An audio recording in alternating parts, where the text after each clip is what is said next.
Nicholas, good to have you, brother. It's such a pleasure to welcome you into our show today. Thank you very much. I'm very excited to be here. I love the energy. You guys have an amazing production, the Vinney Beau show. I can't wait to distribute this everywhere. Make sure everybody gets to listen to it today. Oh, thank you so much. Thank you. Thank you. God bless you. We see your Instagram account. I mean, you have hundreds of thousands of followers and all that. So, share with us, how long you've been doing it and where is your trajectory going, right? And how can people, really get the most out of the books? I know we used to read, I bought thousands of books in my lifetime. I'm a product of books, really listening to the tapes and CDs and 8 tracks and reading books. Sure. Well, I'm sure your listeners will love this. My journey started with Rich Dad, Poor Dad by Robert Kiyosaki, just like so many of us who have dabbled in the real estate space. And so after reading that book, I started with a lot of insecurity around money. And it was so funny. After reading one book, I not only could participate in the college discussions with all of my friends, but I sort of knew more than they did in some respects. And so I thought, wow, I condensed decades of information into days of application. My knowledge has grown so much. I can participate in these discussions. I covered up some of my insecurities, like where else can I apply this? And how can I help other people go through this same transformation? So the Book Thinkers business started in 2017. We got our bearings on Instagram, I think about 2 years ago. It was probably late 2018 where we really started to figure it out on social media. And over the last couple of years, we've grown our audience to 1 million impressions a week, over 100,000 people in the audience. And I just can't wait to see where it continues to go. I just love helping people find the perfect book to solve whatever solution they have or whatever problem they have at hand. I'm just curious, after Rich Dad, Poor Dad, I mean, what would you say has been the most, and probably it's hard to say because you read so many books now, but what's another like top 2 or 3 books that you have really kind of imprinted in your life the most and changed you for the better? Sure. So right after reading Rich Dad, Poor Dad, I was introduced to the author Tim Ferriss, and I read The 4-Hour Workweek. And so Vinney mentioned in my introduction that I love to travel and work remotely. I've built my business in a way that it can be operated from really anywhere behind a computer screen. And so the 4-Hour Workweek taught me that reality is negotiable, that I can design a lifestyle and a business that suits whatever makes me happy and fulfilled. Just like Vinney said too in his intro, or before we jumped on, I didn't want to be working a 9-to-5 for somebody else for the rest of my life. I wanted to do something that made me happy. And that book opened up a lot of doors. It taught me that I could eliminate or delegate a lot of low impact activity. I could focus on the 80-20 rule, 80-20 principle, and I could work from other countries. I could embrace discomfort. So that book had a huge impact on me. I'll mention one more, The Compound Effect by Darren Hardy.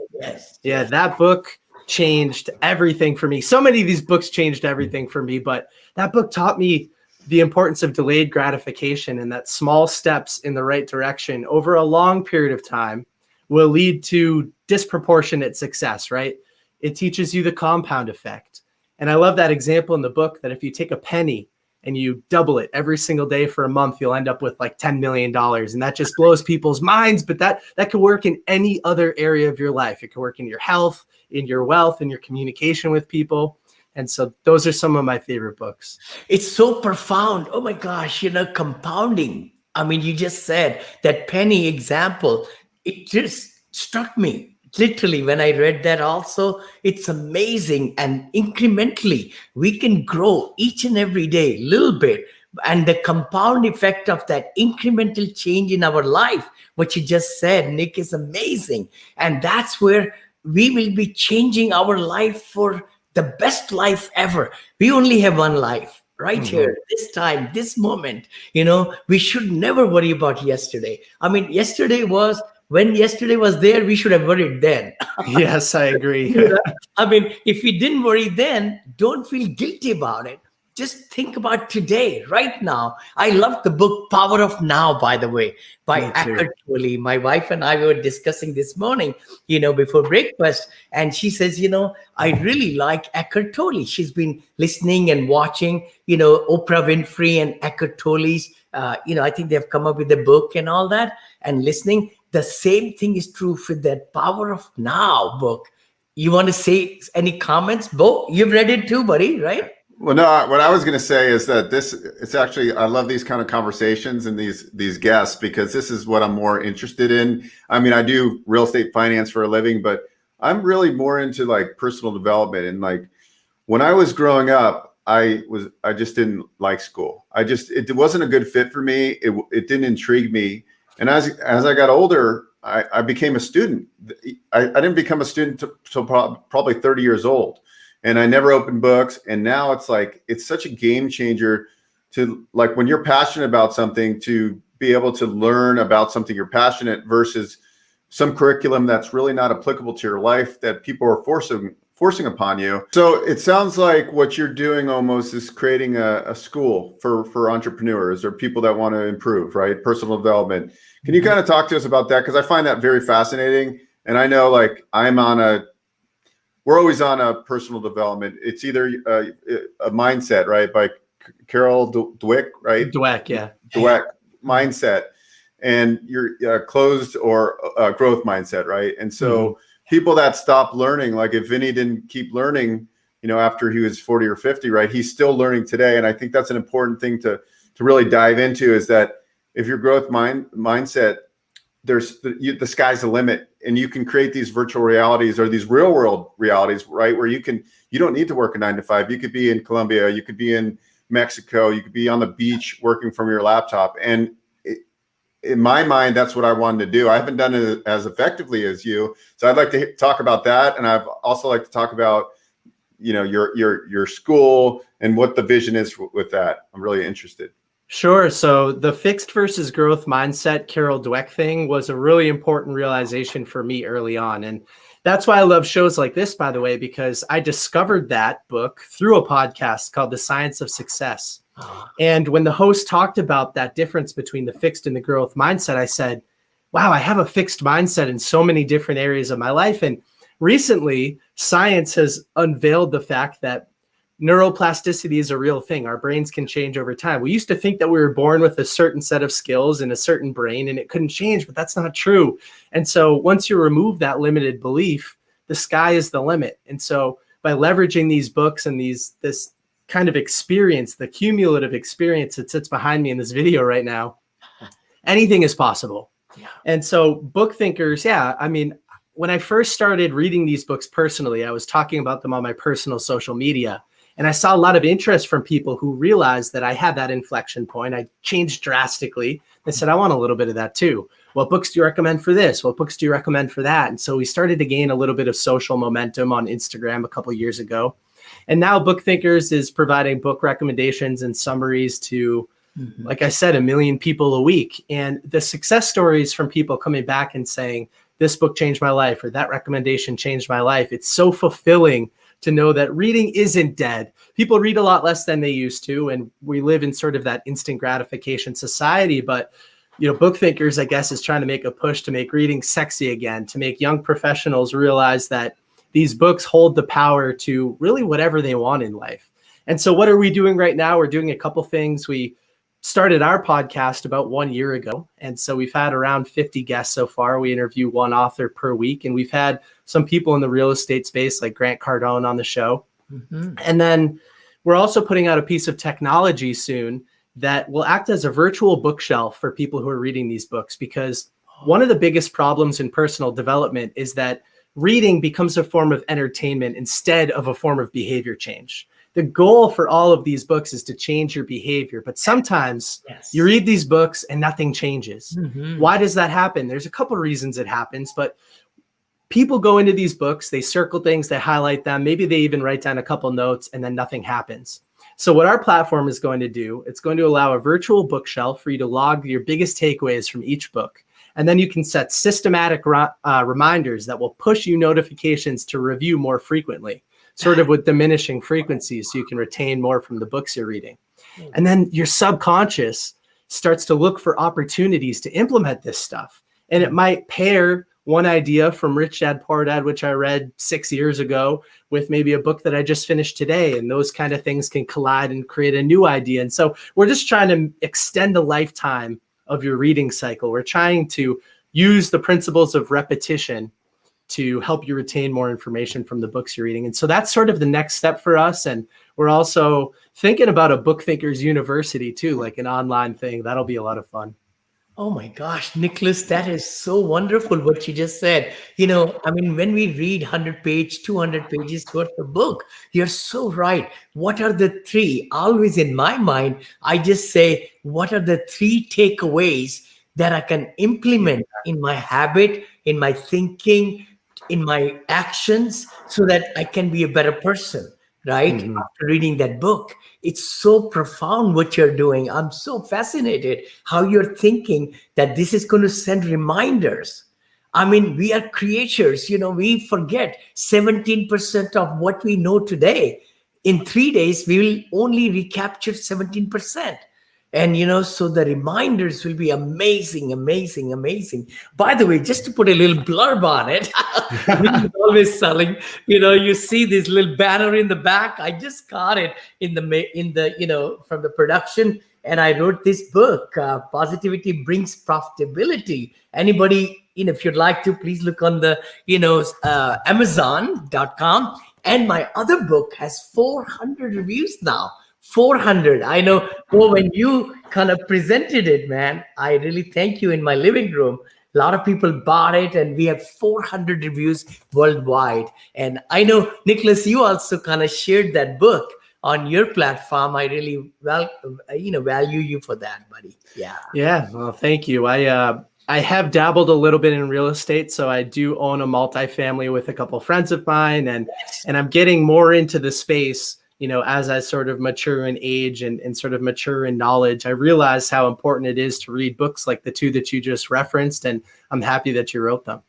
Oh, no, thank you so much. And, I mean, real estate, everybody listening to us, again, this show is, I've been a syndicator. I've done 34 syndications so far. And in real estate, in the commercial space, and now we are digging deeper and deeper into assisted living space, because I'm 69. I'll be 69. My wife says, you're 68 still until August 27th, So, I'll be 69, but the fellow citizens, 10,000 of baby boomers are turning 65 every day in USA. So there is a huge, huge need for senior housing. And that's what we are going into: multifamily, assisted senior living, and memory care. Yeah, I love the idea of the university. That really kind of struck a chord with me, and I could see that like blowing up. You could have like a live masterminds in your membership area where you got the author right there, and people are able to ask questions and this is just what you just presented to us is just kind of eye-opening to me, where I'm thinking, okay, what if the average person actually took the time, not just to read something to read it, but actually took time to really think about it, right? Like, because that's sometimes we read something, but it doesn't really click. I mean, because we're just reading to turn the page to get to the next page. But if you actually take the time to think about it and take notes, so I like your platform idea where I could actually highlight some ideas and then it's evergreen, right? I can go back and I can see. Is that kind of how the platform works? Yeah, so you'll be able to standardize and organize your notes from audiobooks, physical books, ebooks. You put them into the platform, you tag them, they're searchable. And then if you choose to, you can turn on those systematic reminders. So just like Vinney was saying, you forget information so fast. So in the first couple of days, we'll ping you a couple times. And then with diminishing frequency, meaning like you'll be able to retain it for a longer period of time if you've reviewed it a few times up front. And so maybe you'll get hit on week 2, and then week 4, and then week 8, and then week 16. And like you're saying, if you have a situation like maybe you're going to walk into a negotiation with somebody for a real estate property, and you remember you read Never Split the Difference 6 months ago, you want to review your notes real quick, you'll know exactly where to find them. You'll have them right on your phone. And so it'll expand people's ability to become limitless, because like you're saying, if you're reading and you're just flipping pages, your attention's going down. Simply by looking for up to 10 takeaways to put into the platform, you're already advancing your retention. You're already advancing your reading skills. And then being able to review them, that's just a whole different kind of level to it. So I'm excited to help change that narrative a little bit, because sometimes people say, if you just read a book for entertainment, even if you take one of Vinney's books as an example, there's so much practical information. But if you flip through it, put it down and move on, then it's the same as playing a video game or watching Netflix. Like your life didn't change. Nothing really happened. And so we want to change that narrative, you know? I love it. I love it. I think just very cutting edge, very, something that people can use, and they will be able to get 10,000, percent return on investment. I call like that. Really, Nicholas, because a lot of us want to grow. A lot of us want to really become a better person. It's just that life comes on the way. I just say that, family, kids, stresses, strains, earning, and, all those things come on the way. But if we are able to be reminded of the things that made a difference in our thinking at that moment, and those same paragraphs kind of stuck us again and again, which we can change our mindset or our habits, that'll be immense. Let us know where you are. I will be your number one person right there, and I'll promote it with all my investors, all my channels, my universities. I have online university, hundreds of students, and then we're building another platform, which our goal is 500,000 students in that one. Anyway, I get fired about. Thank you so much. Yeah, thank you so much. I get fired up too, so I love the mutual energy. Oh, for sure. I'm curious on Nicholas. What's your take on, like, for you? Do you actually time block reading time, or do you just do it kind of on a routine basis, morning or nights? I find that in the mornings, for me, for some reason, like I like to get up really early in the morning and do my learning in the morning. I feel like it's very peaceful for me to do that. So I'm curious on what you do, and then what do you do a little bit different on each book, which kind of helps you retain? And I know your tool helps that too, but I'm just curious, like before you had thought about putting this tool together, what were you doing to really kind of get the most out of the book? Yeah, sure. All great questions. So my reading time scheduling, how I approach it, it's always changing. And so right now I do time block every single morning. I go through the Savers routine from The Miracle Morning by Hal Elrod, and part of that is reading. And so I try to get at least a half an hour of reading done every single morning. And then based on demand, like podcast guests and paid promotions and things like that, I definitely do a lot of reading in the afternoon, but the most peaceful place for it to happen for me is actually on the weekend. Oh. So I love waking up Saturday, Sunday mornings, relaxed schedule. I know I'm not full of meetings, and I know I don't have other obligations. And so I'll sit down with some coffee in the morning, and that's where I can get 3 or 4 hours of reading done.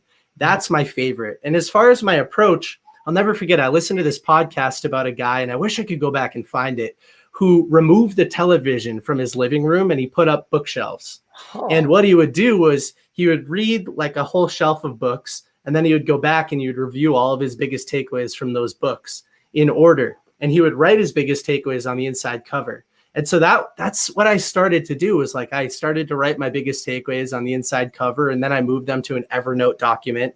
And then we came up with this idea, like, that's inefficient. Let's automate that process. And so for me, it's been a little bit manual. We've tried to put out this piece of technology 2 other times, and we didn't really find product market fit. We sort of outsourced the development. It didn't really work. We learned a lot from those failures. And I think that this third stab is going to be a little bit more, I think it's going to find a little bit better product market fit. And it's going to do exactly what I'm doing manually, but automated. So systematically review those book notes over time. And that number 10 is important for me, because when I first started reading, I'd read a book like Think and Grow Rich or something like that. And I would write down everything that I highlighted into this Evernote document. And I'd come up with 100 takeaways. But how in the world are you supposed to implement 100 takeaways? Yeah. So with the platform, we're looking to cap it at 10. We don't want people going into a book thinking that they're going to implement 100 things. You need to implement a couple things. Like in Vinney's case, maybe it's 3, maybe it's 2, or it's 1. Yeah. Sometimes that's a lot for people, depending on how much you're reading. So anyway, those are some of the things that I'm doing. But I guess one other thing I'll add is if I'm listening to a book, I'm always making sure that I'm able to either voice record the note into my phone or type it into my notes section, so that when I'm done with the book, I can go back, look up the actual quotes, look up the actual sections of the book, write them down. If I'm on a Kindle, Kindles have a really nice function where you could just highlight something and press save and then export all your notes after. Yeah. And then with physical books, which is my favorite thing, I tear them apart. I'm writing in the margins, I'm writing notes, I'm writing thoughts, I'm circling things, I'm ripping pages out sometimes. So I like to really get in there. That's the way to do it. You know, Yeah. we can rip apart 2-3 books and order again the same book again to put it in the shelf too. I agree Yes. with you. I do that. Yeah. No, that's fabulous. I'm so fascinated. I'm so excited. You know, how can people reach you, Nicholas? Tell us more about that. But yeah. The best place to find us, our biggest and most interactive community, is on Instagram at BookThinkers. And although we have some other people that help out with the page, I answer every single DM that we get. Oh, So wow. if you want to chat to me, if you want to present a problem maybe that you're facing and see if there's a good book that I could recommend, please shoot us a DM. Happy to answer. You could also search Book Thinkers on any podcast platform. You can find our podcasts. We interview a lot of cool authors. You might see some that you recognize. And we also have bookthinkers.com, our website. So those are probably the 3 places to find us today. Awesome. Awesome. So what can we, I know you shared the great platform that you're building. What other things are in works, you think, as we move into this decade and, you know, next 20 years? Yeah, Book Thinkers has so much potential, and we're fighting. My business partner, Ryan, and I, we sort of fight with opportunity overload. So, you know, there are some thoughts about becoming a publisher. There are some thoughts about becoming more of a formal PR agency. We're getting into some social media management right now so that we can help drive some growth for authors who are looking to create a page specifically for their books. We have the Book Thinkers University idea where we can act as that bridge, Beau, as you said, between some of these really hard to reach entrepreneurs and authors and our community. So we can sort of act as that bridge. Yeah, there's a lot of fun stuff. Those are a couple of the things I guess that we're really weighing right now. Fantastic. Fantastic. I mean, you know, nothing can take away, you know, the space and the knowledge that we get from reading books. I mean, you know, that is so indispensable. I say that, right? You know, and wow. Any last comments, you know, Nicholas, that you could share with our audience, how they could get better readers? Huh? Yeah, I would just recommend. Children. That's the other part I was thinking. You know, if you are also emphasizing for the children at the age, you know, young age, are you thinking into going that way also or no? Yeah, we were thinking Book Thinker. We were thinking of creating a Book Thinkers page specifically for children's books. Yeah. And that might still be in the works. It's definitely on our list of opportunities. I mean, I wish that I started reading earlier, right? Yeah. I love that saying that the best time to plant a tree was 20 years ago. The second best time is right now. Yep. And so if you haven't picked up a personal development book or you've never given it a shot, think about where you want to be at the end of 2021. And then think about what's the difference between where you are today and who that person is. Maybe there are a couple skills that you could improve on or a couple people you could learn about. And then go out and get a book that can help you cover that skill gap or help you learn a little bit more about those people you're interested in becoming, because then you'll be interested and you'll stick with the book. You'll follow through with it. And once you get to that other side, you'll see how much power there truly is in these personal development books. Remember, real behavior change is always the goal. These are not for entertainment. A lot of them are entertaining, but they're not for entertainment. You need to apply what you learn. And also, I guess that reality is negotiable, that Tim Ferriss line. I truly believe that it is. Fabulous.